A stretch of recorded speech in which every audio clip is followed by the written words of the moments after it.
Salman Khan called me on my phone. क्या आपको पता है 1 अप्रैल 2003 को क्या हुआ? शुरुआत में ही जब उन्होंने बात की तो मुझे लगा कि उन्होंने खूब शराब पी रखी थी, शराब के नशे में धुत थे। विवेक ओबरॉय ने सलमान खान को लेकर ऐसा क्या बताया जिसे जानने के बाद पूरा बॉलीवुड सन्न रह गया? उन्होंने कहा कि तुम मेरी तरह हो, you are just like me. उन्होंने ऐश्वर्या का नाम लिया, उन्होंने दिया मिर्जा का नाम लिया, रानी मुखर्जी का नाम लिया, और उन्होंने कहा कि मेरे इन सब के साथ।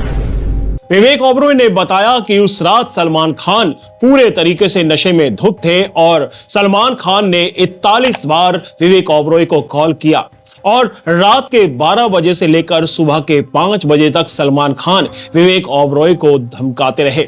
ऐसा क्या हुआ उस रात जिसके बाद विवेक ओबरॉय का बॉलीवुड से पत्ता ही कट गया और पूरा करियर बर्बाद कर दिया गया? उसके बावजूद, जबकि विवेक ओबरॉय के पिता का कनेक्शन एक बड़ा दबदबा बॉलीवुड के अंदर रहा है, और उसके बावजूद भी विवेक ओबरॉय के पिता या उनका परिवार विवेक ओबरॉय का करियर नहीं बचा सके। हैदराबाद के तेलंगाना में 3 सितंबर 1976 को विवेक का जन्म हुआ। विवेक का पूरा नाम विवेक आनंद ओबरॉय है। अगर विवेक के पिताजी की बात करें, सुरेश ओबरॉय, जो कि पंजाबी फैमिली से बिलोंग करते हैं, वो एक एक्टर हैं जिन्होंने बॉलीवुड के अंदर कई सारी फिल्में दी और कई सारे पुरस्कार भी जीते। फिल्मों को छोड़ने के बाद सुरेश ओबरॉय ने पॉलिटिक्स की तरफ अपना रुख कर लिया। अगर विवेक ओबरॉय की मदर की बात करें तो वो एक तमिल फैमिली से बिलोंग करती हैं और उनका अपना खुद का फैमिली बिजनेस था, जिसे इस वक्त यशोधरा ओबरॉय के माता पिता ही संभाल रहे हैं। यशोधरा ओबरॉय को तमिल और तेलुगु की काफी अच्छी नॉलेज थी, जिसके बाद विवेक ओबरॉय ने अपनी मां से ही ये दोनों भाषाएं सीखी। विवेक की स्कूलिंग की बात करें तो राजस्थान के अजमेर में उन्होंने अपनी एक बॉयज बोर्डिंग स्कूल से स्कूलिंग पूरी की और उसके बाद मीठी बाई कॉलेज मुंबई चले गए, जहां पर उन्होंने अपनी बैचलर की डिग्री पूरी की, वो भी फिल्म और एक्टिंग के अंदर। उसके बाद वो लंदन चले गए और लंदन में जाकर वो एक्टिंग का कोर्स करने लगे, जहां पर न्यूयॉर्क की यूनिवर्सिटी के डायरेक्टर की विवेक के साथ में मुलाकात हुई और वो डायरेक्टर विवेक को न्यूयॉर्क ले गई और वहीं पर उन्होंने एक्टिंग के कई सारे गुर सीखे और अपनी डिग्रियां वहां पर पूरी करने के बाद वो इंडिया वापस लौट आए। अपने करियर के शुरुआती दिनों में कई सालों तक विवेक ओबरॉय ने स्क्रिप्ट राइटिंग का ही काम किया, लेकिन 12 अप्रैल 2002 को, जिस वक्त विवेक ओबरॉय 26 साल के थे, उन्होंने अपनी डेब्यू फिल्म कंपनी के अंदर अपने करियर की शुरुआत की, जिसे उस वक्त के famous director Ram Gopal Verma direct कर रहे थे। और उसी फिल्म के दौरान अजय देवगन और मनीषा कोइराला से विवेक ओबरॉय की दोस्ती हो गई। सबसे बड़ी बात यह है कि उस फिल्म के लिए विवेक ओबरॉय को बेस्ट डेब्यू और बेस्ट सपोर्ट एक्टर का भी अवार्ड दिया गया। कंपनी फिल्म करने के बाद में विवेक ओबरॉय को फिर से राम गोपाल वर्मा की दूसरी फिल्म रोड ऑफर हुई, जिसमें मनोज वाजपेयी ने भी काम किया।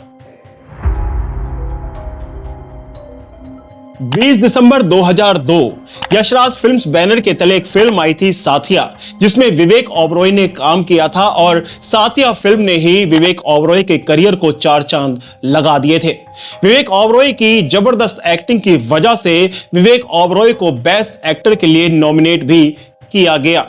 उस वक्त कई सारे कलाकार थे जो बॉलीवुड के धुरंधर थे, वो कई सारी फिल्में करते थे, उसके बाद ही उनकी एक फिल्म हिट हो पाती थी। लेकिन बॉलीवुड के अंदर विवेक ओबरॉय ने पैर रखते ही बड़े बड़े सितारों को नीचे डाल दिया था, जिसकी वजह से विवेक ओबरॉय की बड़े बड़े कलाकार, चाहे शाहरुख खान हो, अमिताभ बच्चन हो, उनके साथ में तुलना होने लगी और बेस्ट बिग थिंग बोला जाने लगा। और उसके बाद ही विवेक ओबरॉय की ऐश्वर्या राय से मुलाकात होती है और वहीं से पूरा कारवां लड़ाई का शुरू होता है। लेकिन सलमान खान और विवेक ओबरॉय की लड़ाई के बारे में जानने से पहले हमें यह जानना होगा कि सलमान खान और ऐश्वर्या राय की आखिर पहले क्या स्टोरी थी।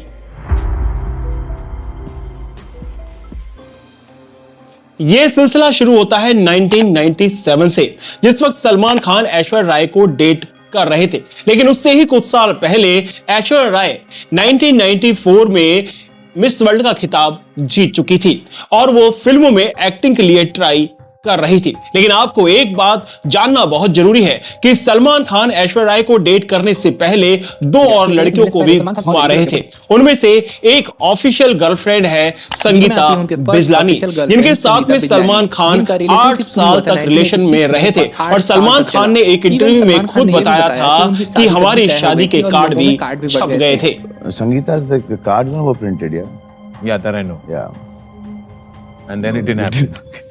शादी को लेकर खुशियां चल ही रही थी कि अचानक से एक कांड हो गया। संगीता बिजलानी ने सलमान खान को किसी लड़की के साथ में देख लिया और वो ऐसा पल था जिसके बाद संगीता बिजलानी ने इस रिश्ते को तोड़ दिया और शादी को भी कैंसिल कर दिया। का गम मनाने के बाद सलमान खान अपनी जिंदगी को आगे की तरफ मूव ऑन करते हैं, जिसके ही बाद सलमान खान पाकिस्तानी एक्टर सोमी अली को डेट करना शुरू कर देते हैं।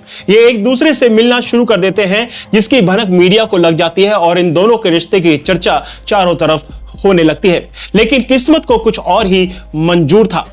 सलमान खान एक इवेंट के अंदर जाते हैं। उस इवेंट में एक फिल्म की सक्सेस पार्टी चल रही होती है, जिसमें तमाम पुराने और नए कलाकार आते हैं और उसी इवेंट के अंदर ऐश्वर्या राय आती है और उसी इवेंट में सलमान खान की नजर ऐश्वर्या राय पर पड़ती है और ऐश्वर्या राय सलमान खान को पसंद आ जाती है। किसी भी तरीके से वो ऐश्वर्या राय से मिलना चाहते हैं, लेकिन एक वक्त ऐसा आता है जब मंसूर अली एक फिल्म बनाते हैं जोश, उसमें सलमान खान और ऐश्वर्या राय को लिया जाता है, लेकिन यहां पर सलमान खान इस फिल्म को मना कर देते हैं। वो इसलिए क्योंकि इसमें जो सलमान खान का रोल था वो ऐश्वर्या राय के भाई का था, इसी वजह से इस फिल्म को मना किया गया। लेकिन कई सारे डायरेक्टर और प्रोड्यूसर को सलमान खान की तरफ से अप्रोच किया गया कि एक फिल्म बनाए जिसमें ऐश्वर्या राय को लिया जाए और मुझे लीड रोल में लिया जाए, लेकिन कोई भी ये रिस्क लेने के लिए तैयार नहीं था। इन बॉलीवुड के एक जाने माने डायरेक्टर और प्रोड्यूसर ने ये रिस्क उठाया और एक फिल्म बनाई हम दिल दे चुके सनम, जिसमें ऐश्वर्या राय और सलमान खान को लिया गया। इसी फिल्म के जरिए सलमान खान और ऐश्वर्या राय करीब आए। धीरे धीरे इन दोनों के बीच में जो है करीबी आने लगी और ये शूटिंग पर तो मिलते ही थे, साथ के साथ में ये बाहर भी मिलने लगे और ये रिश्ता जो है अलग ही रुख लेता हुआ जा रहा था। एक वक्त ऐसा आया जब ऐश्वर्या राय सलमान खान के घर पर भी जाने लगी, लेकिन एक दिन ऐसा था जब सलमान खान घर पर मौजूद नहीं थे और उस वक्त ऐश्वर्या राय घर पर होती हैं और उसी वक्त सोमी अली घर पर आ जाती है। वो देखती है कि ऐश्वर्या राय यहां पर पहुंची हुई है और उसको सलमान खान और ऐश्वर्या राय के रिश्ते की भनक लग जाती है, जिसके बाद वो इस रिश्ते को तोड़कर चली जाती है और ऐश्वर्या राय और सलमान खान का रास्ता बिल्कुल साफ हो जाता है। इसके बाद दोनों और भी ज्यादा करीब आ जाते हैं और इन दोनों का रिश्ता इतना ज्यादा मजबूत होता है कि इनके रिश्ते के बीच में कोई गैप ही नहीं बचा था किसी तीसरे इंसान के लिए। सलमान खान और ऐश्वर्या राय काफी ज्यादा मिलने लग जाते हैं, जिसकी भनक ऐश्वर्या राय के माता पिता को लग जाती है और वो काफी नाराज होते हैं, जिसके बाद ऐश्वर्या राय को सलमान खान से दूर रहने और उससे रिश्ता तोड़ने के लिए बोलते हैं। लेकिन ऐश्वर्या राय इस बात को नहीं मानती और घर में लड़ झगड़ कर लोखंडवाला में एक फ्लैट लेकर अकेली वहां पर रहने लग जाती है। जब सलमान खान को इस बात का पता लगता है कि रात को ही सलमान खान ऐश्वर्या राय के उस फ्लैट पर पहुंच जाते हैं और दरवाजा खटखटाते हैं, उसके बावजूद भी ऐश्वर्या राय दरवाजा नहीं खोलती, लेकिन लगातार सलमान खान दरवाजा खटखटाता और पीटते रहते हैं। इतना ज्यादा पीटते हैं कि उनके हाथ से खून भी निकलने लग जाता है और वो लगातार ऐश्वर्या राय को धमकियां दे रहे थे कि अगर तुमने दरवाजा नहीं खोला तो मैं यहां बिल्डिंग के ऊपर से ही कूद जाऊंगा। वो लगातार धमकियां देते रहे, लेकिन दरवाजा फिर भी ऐश्वर्या राय ने नहीं खोला। लेकिन इतना कुछ हो जाने के बाद ऐश्वर्या राय अपना फ्लैट का दरवाजा खोलती है और सलमान खान को अंदर लेकर आती है। सलमान खान उस दिन सुबह 8 बजे तक ऐश्वर्या राय के साथ में रुके और यह कहा गया कि सलमान खान उस वक्त ऐश्वर्या राय को शादी के लिए प्रपोज करने के लिए गए थे, लेकिन उस वक्त ऐश्वर्या राय ने मना कर दिया। सलमान खान ने एक इंटरव्यू में कहा कि मेरी ही गलती थी कि रात के 12 बजे मैं ऐश्वर्या राय के घर पर गया, मुझे ऐसा नहीं करना था, ये जो हरकत हुई है वो बहुत ज्यादा गलत हुई है और इसके लिए मैं माफी मांगता हूं। लेकिन इस कहानी में तब ट्विस्ट आता है जब सोमी अली सलमान खान को कॉल करती है और यह कहती है कि मेरे पापा बहुत ज्यादा बीमार हैं और मुझे तुम्हारी हेल्प की जरूरत है। उस वक्त बिना बताए सलमान खान बाहर विदेश चले जाते हैं और जब वो वापस लौटते हैं तो ऐश्वर्या राय को इस बारे में पता लग जाता है और ये पता लगता है कि वो सोमी अली से मिलने लगे गए हैं और वो काफी ज्यादा लड़ाई झगड़ा होता है। उसके बाद सलमान खान कैसे भी करके ऐश्वर्या राय को समझा देते हैं, लेकिन वो समझ भी जाती है। उसके बाद ये मामला सुलझ जाता है। ऐश्वर्या राय अपनी फिल्म कुछ ना कहो की शूटिंग कर रही होती है, जिसके लीड रोल में अभिषेक बच्चन होते हैं। शूटिंग के दौरान अभिषेक बच्चन और ऐश्वर्या राय काफी अच्छे दोस्त बन जाते हैं, लेकिन उसी वक्त सलमान खान काफी गुस्से में अपनी गाड़ी से उस सेट पर पहुंचते हैं। उस फिल्म के प्रोड्यूसर सुभाष घई को 2 चांटे भी लगा देते हैं और उस फिल्म के पूरे सेट को तोड़ भी देते हैं। उस वक्त सलमान खान ऐश्वर्या राय को गाड़ी में बैठने के लिए बोलते हैं। ऐश्वर्या राय कोई भी ड्रामा क्रिएट नहीं करना चाहती, इसलिए चुपचाप गाड़ी में बैठ जाती है और वहां से वो चले जाते हैं। आपस में ये मामला सुलझ जाता है, लेकिन कुछ ही दिन बाद ऐश्वर्या राय अपनी नई फिल्म चलते चलते की शूटिंग कर रही होती है, जिसमें शाहरुख खान होते हैं। शाहरुख खान ही इस फिल्म को बना रहे होते हैं और उस वक्त भी सलमान खान काफी गुस्से में अपनी गाड़ी से उस सेट पर पहुंचते हैं और उस सेट को पूरे तरीके से तोड़ देते हैं। सलमान खान को शाहरुख खान काफी समझाने की कोशिश करते हैं, लेकिन उस वक्त खुद सलमान खान शाहरुख खान के साथ में लड़ जाते हैं और कुछ थप्पड़ भी मार देते हैं और वहां से चले जाते हैं।